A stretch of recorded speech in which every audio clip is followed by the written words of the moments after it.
It was a pleasure to play for the Cubs and to play at Wrigley Field as my home ballpark my whole career.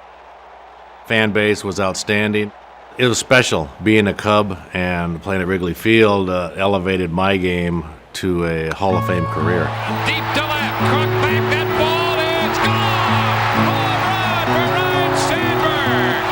Ryne Sandberg on a 1-0 pitch has lined one out of here. Sandberg has homered in 5 games in a row. Gold and silver. They are the medals that adorn the most prestigious awards in all of baseball. It's how you measure greatness. Ryne Sandberg collected more of these awards than any other player in the history of the Chicago Cubs. As he won these year after year, Sandberg established himself as one of the greatest players in franchise history and one of the greatest second basemen to ever play the game. 9 Gold Gloves. It's a looper into center. A great catch by Sandberg. What a play by Ryne Sandberg. 7 Silver Sluggers. There's goal! Way back! It's going to be out of here! Home run! 6 seasons in which he won both, all unsurpassed in the Cubs record books. There's more. 10 All-Star appearances. The 1984 NL MVP, the 1990 NL Home Run Champ, all of which led to a plaque in Cooperstown as a member of baseball's most prestigious club, the Hall of Fame. Sandberg's path to baseball stardom was not promised when he was growing up in Spokane, Washington. With an offer to play quarterback at Washington State, Sandberg fell to the 20th round in the 1978 MLB draft. At pick number 511, Sandberg was selected by the Phillies. 3 years later, Sandberg made his MLB debut, but his days with the Phillies were numbered. The Cubs had new ownership in the Tribune Company and a new general manager in Dallas Green in the 1981 offseason.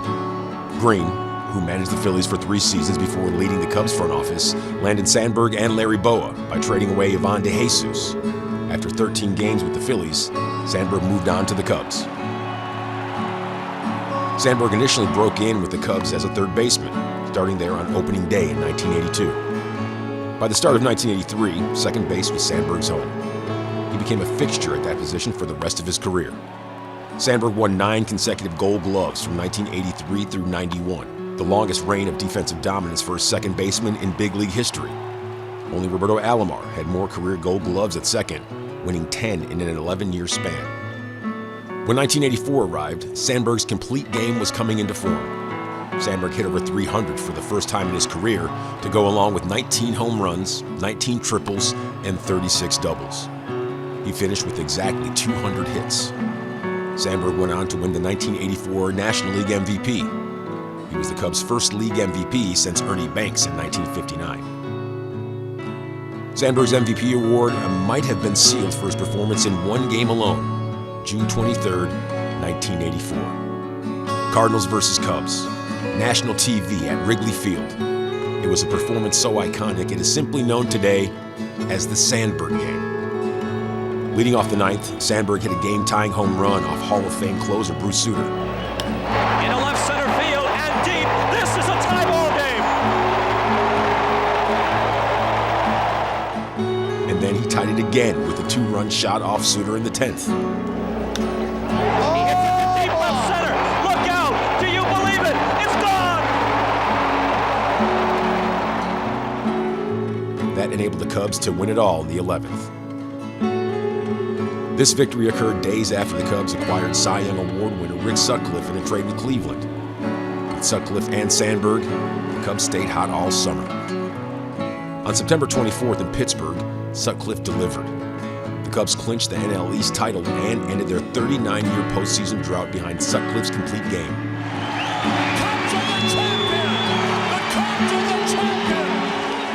This is what it's all about, is winning, and this is what we've been shooting for all year. And it just seemed like it took a long time to get here, and it's a great feeling now that everything's happened all right for us.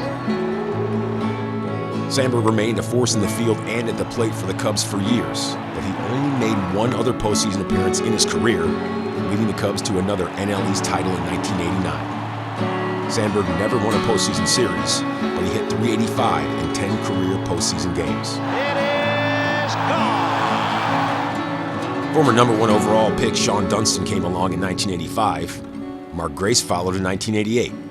Together, they made up an all-star infield trio that formed one of the most iconic double-play combinations in Cubs history. To Sandberg, to Dunston, to Grace. They ushered in a new era in Cubs history. On August 8th, 1988, the Cubs hosted a game under the lights for the first time in Wrigley Field history. Sandberg, who usually had a knack for the big moment, delivered a home run that electrified the sold-out crowd. That home run and the game itself, however, were washed out by rain. There were still many primetime moments to come for Sandberg. In 1989, he hit 30 home runs for the first time in his career to help the Cubs return to the postseason. In 1990, Sandberg followed Rogers Hornsby and Davey Johnson as the only second baseman with at least 40 home runs in a season. Sandberg was the All-Star Game's Home Run Derby champion that year, hitting 3 out on a windy afternoon at Wrigley Field. Sandberg was the National League's top vote getter that year and the hometown favorite for Wrigley Field's All-Star festivities. Sandberg's streak of 10 consecutive All-Star selections continued over the next 3 seasons. In 1991 and 1992, Sandberg hit 26 home runs in both seasons. In 1993, Sandberg hit over 300 for the final time.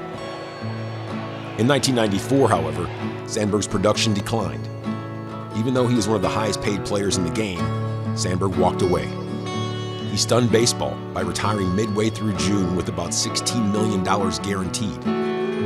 The money didn't matter to Sandberg. His performance did.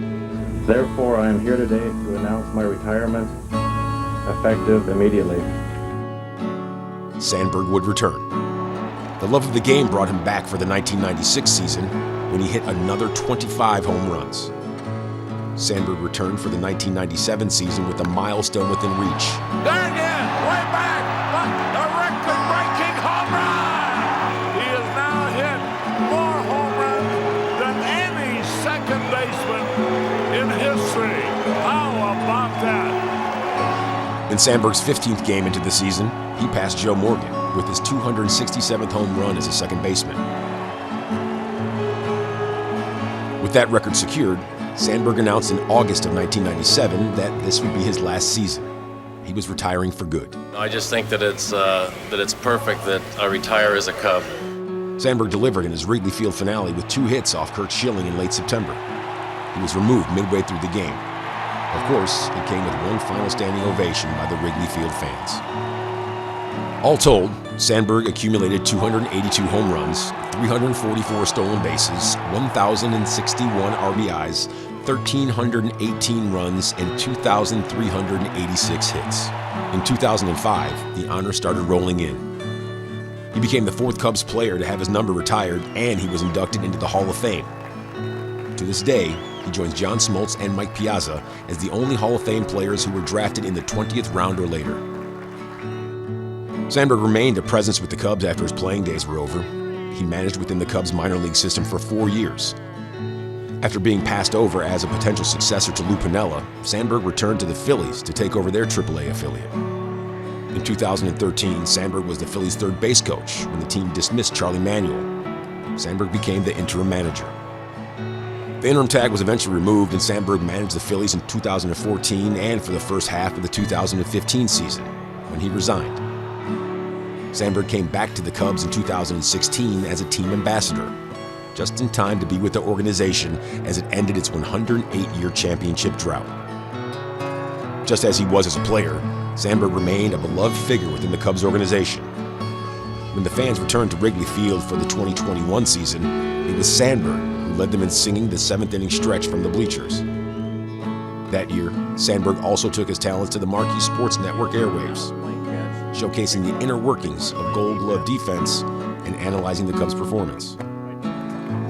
At 2023 Cubs Convention, the Cubs announced that Sandberg would add some bronze to go along with his collection of gold and silver hardware. The Cubs announcing their plans to dedicate a statue of Sandberg in 2024 at Gallagher Way. However, in January of 2024, Sandberg announced that he had been diagnosed with prostate cancer and was undergoing treatment. The Sandberg statue dedication took place on June 23, 2024, 40 years to the day of that iconic performance in Wrigley Field. It was an emotional scene in Gallagher Way, drawing a full house of supporters, as well as all the Cubs players and coaches who looked on from above. My life changed a lot in 1984, but that's nothing compared to what had happened 6 months ago. So my thoughts today are instead about love, life, family, and friends. With his family on hand, Sandberg remained grateful for all the support he had received since he started receiving treatment. Less than 2 months after the dedication, Sandberg was declared cancer-free. At 7:45 this morning, had my last treatment. All good. Hey. Oh my goodness. Congratulations.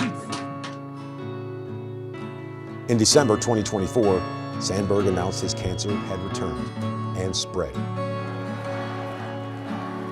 Sandberg made an emotional appearance at 2025 Cubs convention, drawing cheers from a full house shortly after that announcement. It was something special that really I'll never forget, and you know, the fan support that I've gotten this past year has been off the chart. It's the best medicine that I can think of. Gold, silver, and bronze. They're symbols of his legacy, a legacy that will endure and be everlasting.